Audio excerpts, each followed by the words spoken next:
అందరికీ నమస్కారం. Welcome to it's TV. ప్రస్తుతం మనతో పాటు ఉన్నారు ప్రముఖ తంత్ర జ్యోతిష్యులు, జ్యోతిష్య సామ్రాట్, జ్యోతిష్య రత్న డాక్టర్ చింతా రుక్మాంగదరావు గారు. జూలై 27న మనకి శని వక్ర సంచారం అవ్వనుంది.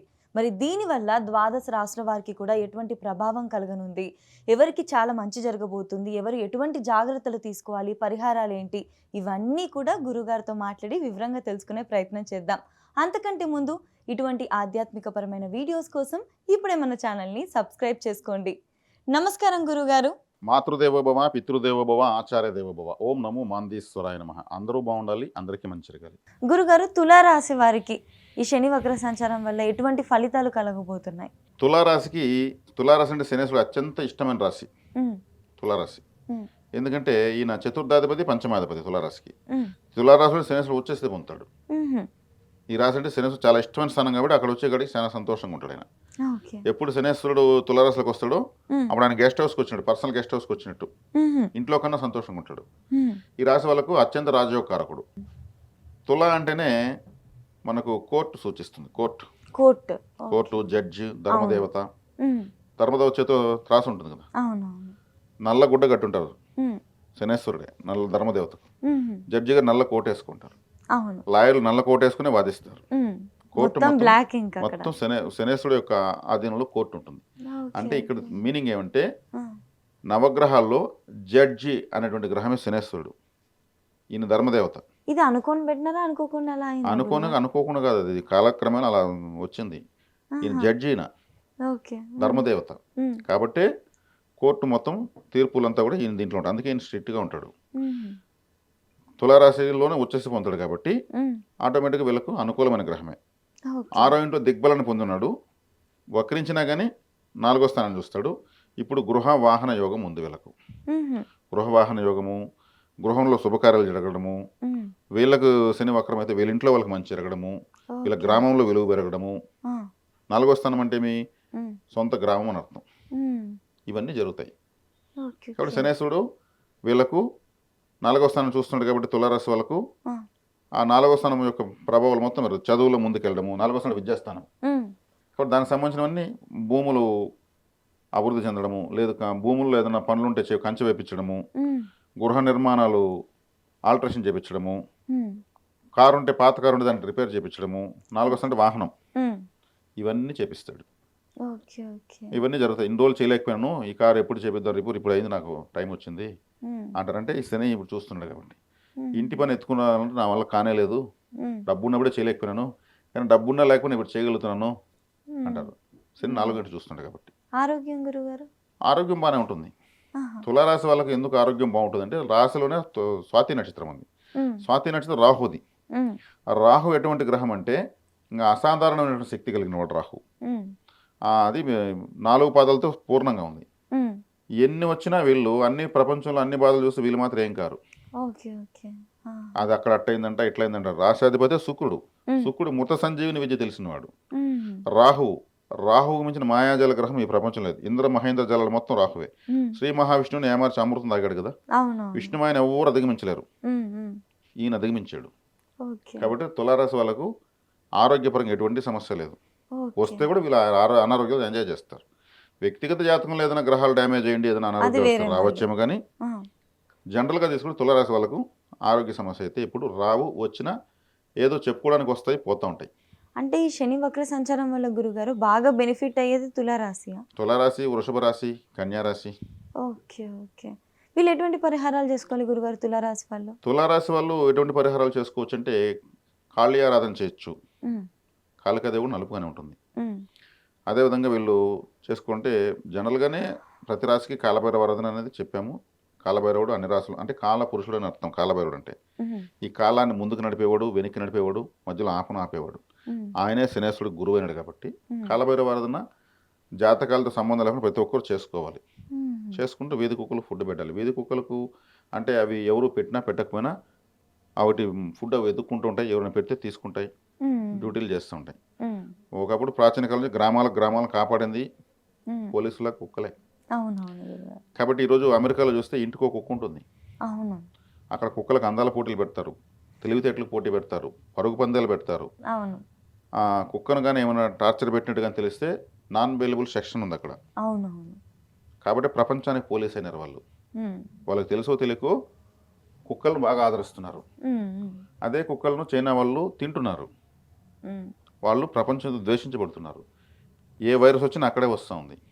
ఓకే. ఓకే. చైనా అంటే డూప్లికేట్ దేశము, డూప్లికేట్ వస్తువులు తయారు చేస్తుందనే పేరు వచ్చేసింది. అవునవును. అంటే కుక్కకు వాళ్ళకు కాలబెరడు వాహనం తెలియదు అమెరికా వాళ్ళకు, కానీ దాన్ని నెత్తిన పెట్టుకున్నారు. ప్రపంచం డాలర్ పైన ఆధారపడింది. తెలుసో తెలియకో దైవ పరిహారం చేసేదాని వల్ల అలా ఉంటుంది. కాబట్టి మనం కూడా వీధి కుక్కలు ఫుడ్ పెట్టడం వల్ల మన స్థాయి కూడా ఎక్కడికో వెళ్ళిపోతుంది. ఇది తులారాశి వాళ్ళు చేసుకోవచ్చు, చక్కగా ఉంటుంది. ఈ 2026 సంవత్సరం జూలై 27 తారీఖు శనిగ్రహము వక్రగతి ప్రారంభిస్తుంది. ఈ శని మీనరాశిలో వక్రారము ప్రారంభిస్తాడు. మరి ఈయన శని వక్రిస్తే శని కర్మకారకుడు. శని కర్మకారకుడు అంటే ఏమి? కర్మ అంటే ఏమి? ప్రతి పని కర్మే. మీరు నాతో మాట్లాడడము, నిద్రపోవడము, నడవడము, చనిపోయే వరకు మనిషి ఉన్నటువంటి నడవడిక, ప్రతి సెకను చేసే ప్రతి పని కర్మే. అందుకే ఆయన ఆయుష్కారకుడు అన్నారు. ఒక మనిషి ఆయుర్దాయము ఉన్నంత వరకు అతను చేసే పనులన్నీ కూడా కర్మలే. అవి శుభకర్మలు, అశుభకర్మలు ఉంటాయి. కానీ ఆయన ఈ కర్మకారకుడు కాబట్టి ఏ కర్మలైనా కూడా శని యొక్క ప్రభావంతోనే ఉంటాయి. అందుకే ఎవరైనా చనిపోతే ఇతని కర్మ తీరిపోయింది అంటారు. అంటే ఇంకా అతనికి చేసేదని పని లేదు, అందుకే ఆయన చనిపోయాడు, అయిపోయింది, మనకే ఇంకా కర్మ తీరలేదు, మనం ఇంకా బతుకున్నామని వేదాంతంగా మాట్లాడతారు కొంతమంది పెద్దవాళ్ళు. అవునవును. అంటే ఇంక మనకు పని లేదు అంటేనే మనం ఈ శరీరాన్ని వదిలేస్తాం, ఆయుష్ తీరుతుంది. ఏదో చేయాల్సిన కర్మ ఉంది కాబట్టి మనం పుడతాం. ఏ పని చేసే అవసరం లేకపోతే అసలు పుట్టం. వాళ్ళకి పనే లేనప్పుడు మళ్ళీ జన్మ ఎందుకు? జన్మ ఉంటే కర్మ ఉంటుంది, కర్మ ఉంటే జన్మ ఉంటుంది. బుద్ధి కర్మానుసారే, కర్మ జన్మానుసారే, జన్మ కర్మానుసారే. అంటే మన బుద్ధిని బట్టి మన కర్మ ఉంటుంది, మన కర్మను బట్టి మన యొక్క జీవన గమనం ఉంటుంది. మళ్ళీ మన కర్మ బ్యాలెన్స్ ఉంటే మళ్ళీ ఆ కర్మ యొక్క ఫలితాన్ని అనుభవించిన మళ్ళీ జన్మ తీసుకోవాలి. అందుకే జన్మ కర్మానుసారే, కర్మ జన్మానుసారే, బుద్ధి కర్మానుసారే. ఇప్పుడు వివాహానికి వెళ్తాము, పెండ్లికి ఏడుస్తూ వెళ్తామా? ఏడుస్తూ వెళ్తాం. ఒక డెత్ జరుగుతుంది, నవ్వుతూ వెళ్తామా? అంటే బుద్ధి కర్మానుసారే. అక్కడ ఉన్నటువంటి కార్యక్రమాన్ని బట్టి మన యొక్క బుద్ధి ఉంటుంది. అవును గురుగారు. అక్కడ ఉండే ప్రోగ్రామ్ ఏంటి, ఆ ప్రోగ్రామ్ తగిన విధంగా మనం బిహేవ్ చేస్తూ వెళ్తాం. అంటే మన యొక్క బుద్ధిని బట్టి ఆ కర్మ అనేది జరుగుతూ ఉంటుంది. ఈ కర్మలన్నీ చూసుకునేది శనీశ్వరుడు. శని యొక్క ప్రభావంతో మనకు అన్ని కర్మలు సంభవిస్తూ ఉంటాయి. ఈ కర్మకారకుడు వక్రించాడు అంటే ఏంటి గురు? రివర్స్ అయ్యాడు అని అర్థం, యూటర్న్ తీసుకున్నాడు అని అర్థం. ఇప్పుడు వక్ర సంచారం అంటే రిటర్న్ మళ్ళీ వెనక్కి తిరుగుతాడు. వక్రము అంటే వెనక్కి వస్తున్నాడు అని అర్థం. ఇంగ్లీష్లో చెప్పాలంటే యూటర్న్, రివర్స్. మరి కర్మకారకుడు రివర్స్ అయితే ఏముంటుంది? ఇప్పుడు మనం చేస్తున్న పనుల్లో మనం ఏదో మర్చిపోయినాము, మళ్ళీ వెనక్కి తిరిగి మళ్ళీ ఆ పని చేసుకురావాలి. ఇప్పుడు కొద్ది దూరం వెళ్తాము, కీస్ మర్చిపోతాము, లేదా ఒక ఫైల్ మర్చిపోతాము, ఇంటికి మళ్ళీ తిరుక్కొని వచ్చి ఆ ఫైల్ ఎత్తుకెళ్తాం కదా. సేమ్ అట్లే శనేశ్వరుడు కూడా సంవత్సరానికి ఒక 5 నెలలు వక్రిస్తూ ఉంటాడు. 5 months ఒకసారి, సంవత్సరానికి 5 నెలలు కనీసం 4 నుంచి 5 నెలలు ఆయన వక్రంలో ఉంటాడు. ప్రతి సంవత్సరం ఉంటాడు. అది ఏ రాశిలో ఉంటే ఆ రాశిలో వక్రిస్తాడు. ఈ వక్రగమనం ఎలా స్టార్ట్ అవుతుంది? సూర్యగ్రహం నుంచి 5 స్థానం నుంచి 9వ స్థానం మధ్యలో అవుతుంది. సూర్యుడి నుంచి 5వ రాశి నుంచి 9వ స్థానం రాశి వరకు వక్రగమనాలు ఉంటాయి. గురువుకైనా, కుజుడికైనా, శనికైనా. ఇంకా బుధుడు, శుక్రుడు ఆయన కూడా తిరుగుతూ ఉంటారు, వాళ్ళ క్యాలిక్యులేషన్ వేరే ఉంటుంది. ఈ 5 గ్రహాలు వక్రిస్తూ ఉంటాయి. రాహుకేతులు పర్మనెంట్గా వక్రంలో ఉంటారు, రవిచంద్రుడికి వక్రగతి లేదు. ఇది వక్రం యొక్క వివరాలు. ఇప్పుడు కర్మకారుడు వక్రించాడు అన్నప్పుడు ఏం చేయాలి? సూర్యుడు యొక్క శనిగ్రహం యొక్క కారకత్వాలు ఏంటి? నడక, వాకింగ్ చేయడం శనేశ్వరుడు. అంటే కాళ్ళు అంటే శనేశ్వరుడే. చెప్పులు, షూస్ కావచ్చు, ఇంకేదైనా చెప్పులు కావచ్చు, శనేశ్వరుడే. చీపురు కట్ట ఆయన ఆయుధం. చీపురు కట్టను కూడా ముందుకి వెనక్కి వక్రం చేస్తేనే శుభ్రం అవుతుంది. ఆలయమైనా, హాస్పిటల్ అయినా, ఇల్లు అయినా అదే ఆయన ఆయుధం. అదేవిధంగా శనేశ్వరుడు నలుపు రంగు సూచిస్తాడు, బొగ్గులు సూచిస్తాడు. అందుకే మన సింగరేణి బొగ్గు కార్మికులంతా కూడా శని యొక్క ప్రభావంతో అక్కడ కార్మికులు అవుతారు. శని యొక్క అనుగ్రహం ఉంటే అటువంటి వాటిలో జాబ్ వస్తుంది. ఇంకా ఈ లెదర్ బిజినెస్, చెప్పుల బిజినెస్, తర్వాత ఎత్తుకుంటే ఇంకా కర్షక కార్మిక వర్గాలు, కష్టపడి పనిచేస్తున్న వాళ్ళు అందరూ కూడా, సమాజంలో ఓట్లు వేసే వాళ్ళంతా కూడా శని ప్రభావంతోనే ఉంటారు. ప్రజా తిరుగుబాట్లు, ఇవన్నీ కూడా శనేశ్వరుడే. ఇన్ని కారకత్వాలు ఉంటాయి. మరి ఆయన వక్రించాడినప్పుడు ఏమవుతుంది? కర్మ అన్నాను కాబట్టి, అంటే వృత్తి కారకుడు. కర్మ అంటే వృత్తి కూడా వస్తుంది. వృత్తి కారకుడు కాబట్టి చేస్తున్న వృత్తిలో వీళ్ళు ఆలస్యాలు ఎదుర్కొంటారు. ఇప్పుడు పెట్టిన పెట్టుబడులు కొంతమందికి బ్లాక్ అవుతాయి. కొంతమందికి కర్మ అంటే వృత్తి కోసం చేసే ప్రయత్నాలు ఆలస్యం అవుతాయి. రివర్స్ సైడ్ కాబట్టి కర్మకారకుడు. ఇలా పలు రకాలుగా వాళ్ళ వాళ్ళ ద్వాదశ రాసులను బట్టి వాళ్ళకు ఉంటాయి ఫలితాలు.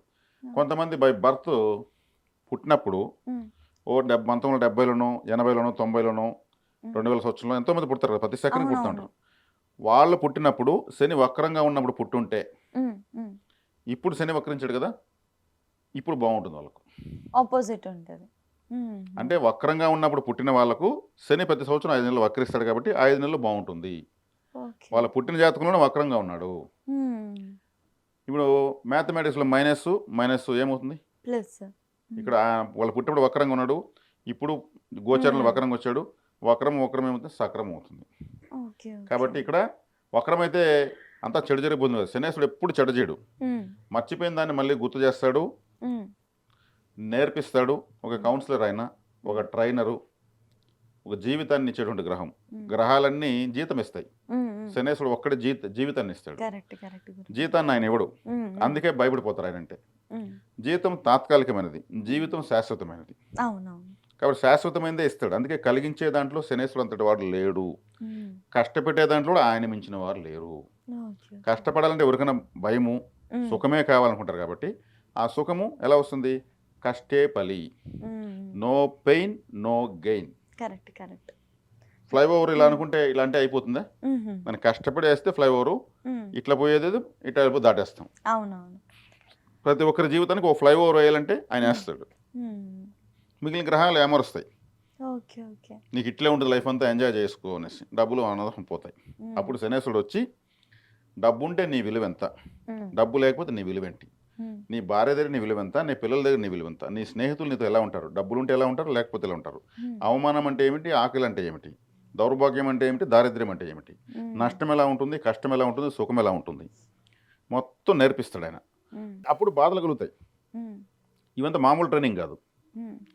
కాబట్టి అప్పుడు ఏమవుతుంది, మనిషి అన్ని బాధలకు ఒక నిప్పులో పెట్టి ఒక ఇనుప ముక్కను కాల్చి కొట్టి మంచి ఆయుధంగా తయారు చేసి, పదునైన ఆయుధంగా తయారు చేసి సెట్ అవుతుంది. అలా చేసేస్తాడు. కాబట్టి శనేశ్వరుడు లేకపోతే ఎవరు ఉద్ధరించబడరు. అందుకే గ్రహాలన్నింటిలోకి శని భగవానుల వారిని ఈశ్వరత్వం ఇచ్చారు. గురుఈశ్వరుడు, బుధీశ్వరుడు, కుజీశ్వరుడు అని అన్నారు. రవీశ్వరుడు, చంద్రీశ్వరుడు అంటారు. ఒక్క శని భగవానులను మాత్రమే శనేశ్వరుడు అంటారు. ఆయనకి ఆ శక్తి, ఆ యొక్క వరము పరమేశ్వరుడు ఇచ్చాడు. ఈ గ్రహాలన్నీ కూడా తాత్కాలికమైన ఫలితాలు ఇస్తాయి. కాబట్టి మనకు ఒక ఆర్మీ ఆఫీసర్ అయినా స్ట్రిక్ట్గానే ఉంటాడు. ఎవరికైనా సరే ఏమైనా నేర్పిస్తాడు. వాళ్ళకి అన్నీ నేర్పించి వాళ్ళకి ఆయుర్దాయాన్ని కూడా ఆయనే ఇచ్చేది. ఇప్పుడు ఆయుర్దాయం అన్నాను కాబట్టి, ఒక వారంలో చనిపోయే వ్యక్తి రాబోయే నెలలో కలెక్టర్ అవుతాడంటే ఏం చేయను? అతను చనిపోయేది వారానికి, అతను కలెక్టర్ అవ్వాల్సిన నెల తర్వాత, 7 రోజుల తర్వాత అతనికి బ్రీతింగ్స్ లేవు శ్వాస పీల్చుకోవడానికి. అంటే ఆయుర్దాయం లేదు ఇక్కడ. ఈ ఆయుర్దాయం ఉంటే ఏమైనా అవుతారు. కాబట్టి అన్నిటికన్నా గొప్పది ఆయుర్దాయం. ఆయుష్ లేనప్పుడు మన ఒంటి నిండా వజ్రాలు ఏం ప్రయోజనం? ఈ చేతికి ఏదో గాయం అవుతుంది, దీనికి వజ్రాలు బ్రాస్లెట్ వేసినాం, ఆ గాయం తగ్గుతుందా? టించర్ వేస్తే, మందు వేసి, ఇంజక్షన్ వేసి తగ్గుతుంది. ఇది నేర్పిస్తాడు శనేశ్వరుడు. కాబట్టి మేము ఎన్నో కష్టాలు పడితే ఈరోజు ఈ స్థాయిలో ఉన్నాము అని పెద్దవాళ్ళు చెప్తుంటారు. ఆ కష్టాలని ఎవరు నేర్పించారు? శనేశ్వరుడు వచ్చి నేర్పించి ఆ స్థాయికి వచ్చేస్తాడు వాళ్ళని. అలా కష్టాలు పడితేనే ప్రతి 10 రూపాయలను కూడా ఆలోచించి ఖర్చు పెడతారు. ఆ కష్టాలు పడకపోతే డబ్బు విలువ తెలియదు, జీవితం విలువ తెలియదు. కాబట్టి శని భగవానుల యొక్క మహత్యము, ఆయన యొక్క ఆవశ్యకత ఎంతంటే, నేను చెప్పలేనంత, మీరు వినలేనంత. ఎంత చెప్పితే అంత తక్కువే, ఎంత వినగలిగితే అంత ఎక్కువ ఉంది. అది శని భగవానుల వారు. కాబట్టి ఇక్కడ శనేశ్వరుడు అంటే ప్రపంచానికి ఆధారమైన. ఇప్పుడు కాళ్ళు అని చెప్పాను శనేశ్వరుడు అంటే, కాళ్ళు లేకపోతే మనం ఏం మనుగడ సాగిస్తాం? ఏమీ చేయలేము. ఆయుష్ అని చెప్పాను, ఆయుష్ లేకపోతే ఏమి? ఇలా పుట్టి అలా చనిపోతే మళ్ళీ ఎందుకు ఆ జన్మ? కాబట్టి ఈయన గురించి, నువ్వు నన్ను శని పట్టినావు, శని కాలు పెట్టినట్టు పెట్టావు, శని అని ఏకవచనంతో మాట్లాడకూడదు. ఉమ్, ఆయన్ని అలా అనడానికి రైట్స్ మనకి ఎక్కడున్నాయి? మన అవును. ఆయుర్దాయం ఆయన. ఉమ్, ఉమ్. మనమేమో తీసి తీసి పడేసినట్టు పడేసి కేవలంగా తక్కువగా మాట్లాడతాం. మాట్లాడుతూ ఉంటాం. ఓకే గురు. అసలు మనిషికి ఓ శుక్ర మహర్దశ అన్న ఉంది అనుభవించాలి, గురు మహర్దశ ఉంది అనుభవించాలి, ఇంకేదో బిర్యానీ తినాలంటే ఆయుర్దాయం ఆరోగ్యం కావాలి. ఇది లేకుండా మిగతా అన్నీ ఉండి ప్రయోజనం లేదు. కరెక్ట్. కాబట్టి ఈ విలువ సూక్ష్మంగా ఆలోచిస్తే శని భగవాన్ అని ఎప్పుడు ఏకవచనం ఎవరు పిలవరు. ఆయన ఇంకా ఇష్టపడతారు. శని భగవాన్ వారి యొక్క బలహీనత ఒకటి ఉంది. ఆయన తైలాభిషేకాలకు బానిస కాదు, అసలు స్పందించడు. మరి శనికి తైలాభిషేకం చేసుకుంటూ ఉంటారు, దానికి స్పందించడు ఆయన. ఉమ్, ఆయన ఇంకేదో నల్లని ఒత్తులతో దీపాలు పెడుతూ ఉంటారు, ఆ, దానికి స్పందించడు. ఆ. సేవకు శనేశ్వరుడు బానిస. సేవ దాన ధర్మాలు ఇలాంటి వాటికి. ఓకే. సేవ చేయాలి, ఎవరికి చేయాలో వాళ్ళకి చేయాలి. ఉమ్, ఆ సేవ చేస్తే ఆయన అనుగ్రహిస్తాడు, ఈజీ. ఉమ్, కాలభైరవ ఆరాధన చేస్తే శని అనుగ్రహిస్తాడు, వీధి కుక్కలకు ఫుడ్ పెట్టడం వల్ల ఓకే. అనుగ్రహిస్తాడు. ఉమ్, కాబట్టి కాలభైరుడు ఎవరు? ఉమ్, శనేశ్వరుడు గురువు, ఓకే. ఈయన కాలభైరుడు శిష్యుడు. ఉమ్, మరి శిష్యుడే ఇంత పవర్ఫుల్గా ఉంటే ఉమ్. గురువు ఇంకెంత పవర్ఫుల్గా ఉంటాడు? అవునవును గురుగారు. ఉమ్, కాబట్టి ఇక్కడ కాలభైరవ ఆరాధన అష్టకం ఒక 8 నిమిషాలు చదువుకోవడము, ఉమ్, వీధి కుక్కలకు ఫుడ్ పెట్టడం వల్ల ఉమ్. శనీశ్వరుడు అనుకూలంగా మారుతాడు. అంటే తీవ్రతను తగ్గించుకుంటాడు.